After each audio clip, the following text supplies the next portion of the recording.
Olá a todos, meu nome é Marília Albuquerque.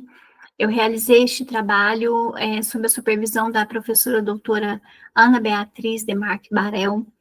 Eu sou estudante de letras da Universidade Estadual de Goiás, no campus da cidade de Anápolis, Brasil.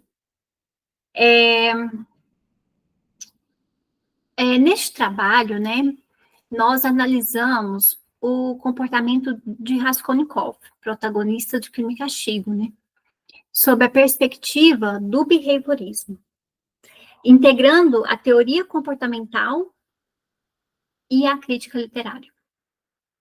Primeiramente, né, nós abordamos o behaviorismo metodológico de Watson, que foca nos comportamentos observáveis e reflexos.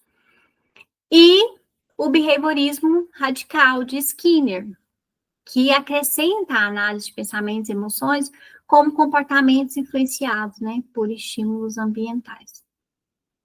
A literatura, nesse sentido, oferece um campo fértil para investigar como personagens, né, interagem com o ambiente ao seu redor e como esses estímulos, né, moldam suas ações, né, considerando esses estímulos como o espaço que o circundam, né.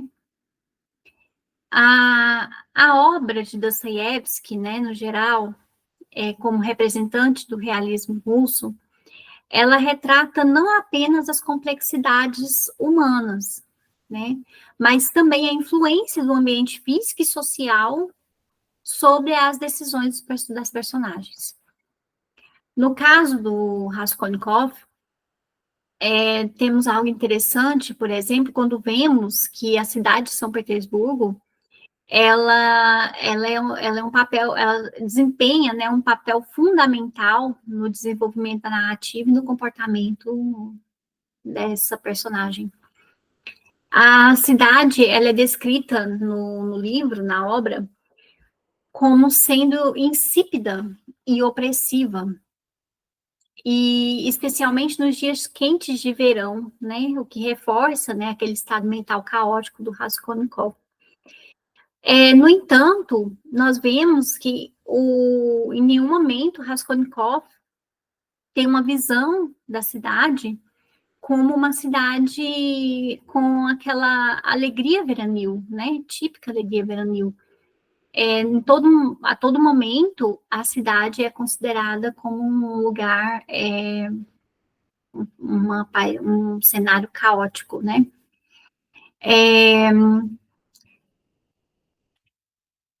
Para exemplificar, né?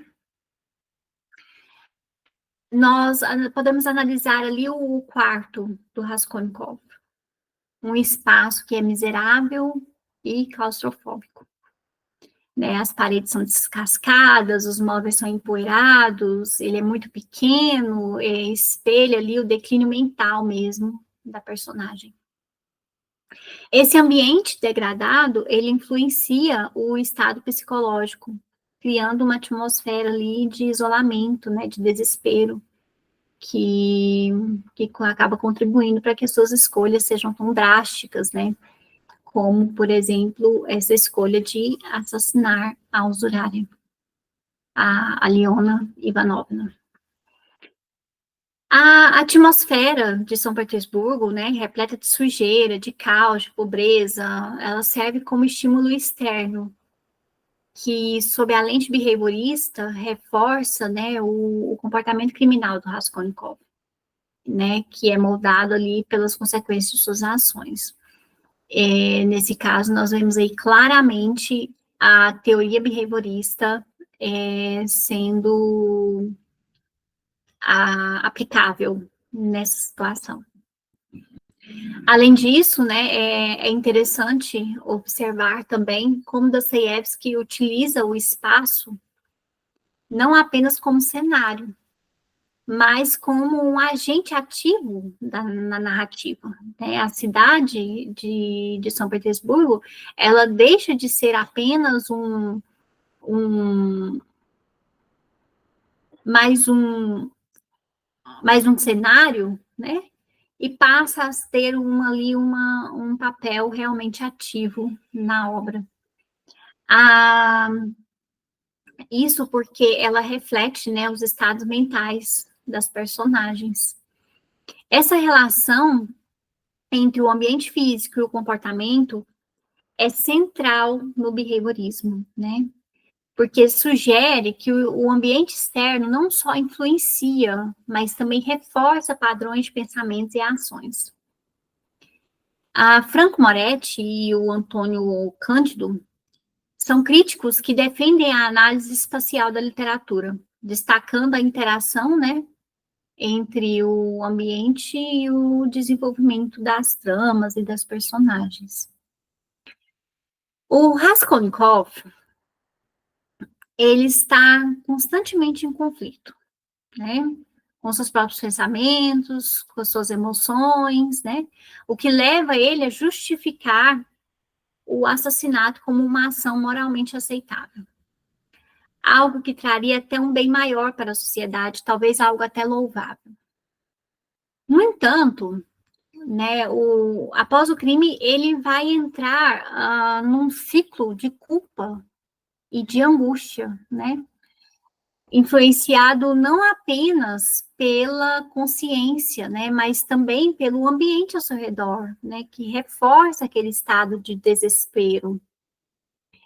Em um ponto mais profundo, o quarto, né, do Raskolnikov, ali com a sua pequenez, né, seu tamanho reduzido e a sua degradação, ele serve como uma metáfora, né, para o seu estado de espírito.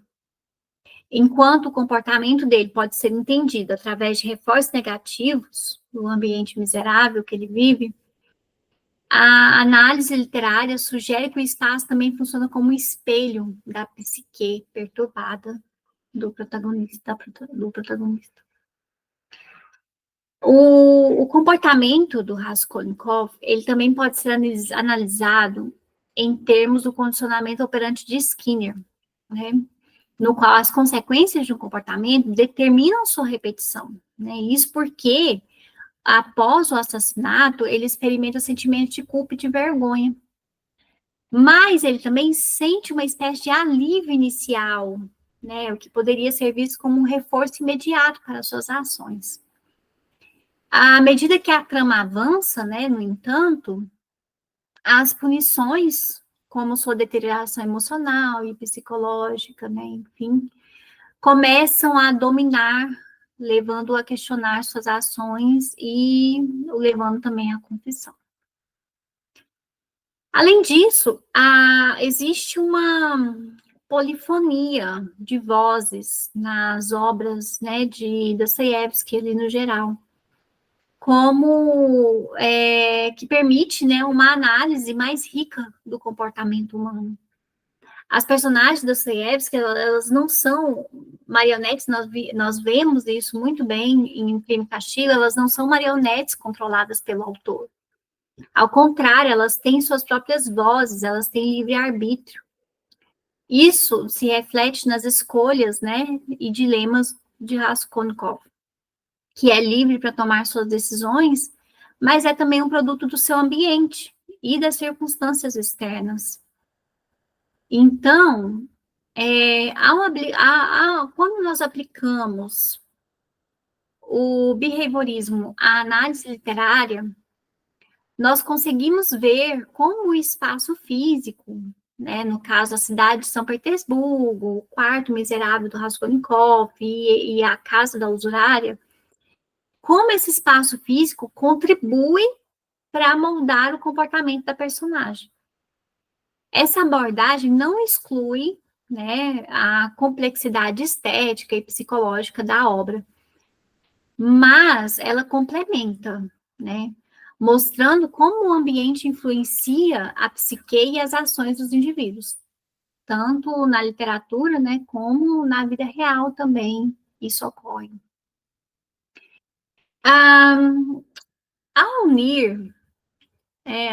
Ao unirmos, né, a teoria behaviorista com a análise literária, nós podemos entender como os estímulos externos, como o ambiente urbano, a pobreza, né, o isolamento social em que vivem ali, né, em que vive ali Raskolnikov, pode moldar o seu comportamento. Dostoiévski, ele constrói uma narrativa muito rica em detalhes e explora as consequências do comportamento humano dentro de um contexto físico e social muito específico. Ele oferece ao leitor uma visão profunda das motivações que levam o protagonista a cometer seus atos extremos, não é verdade?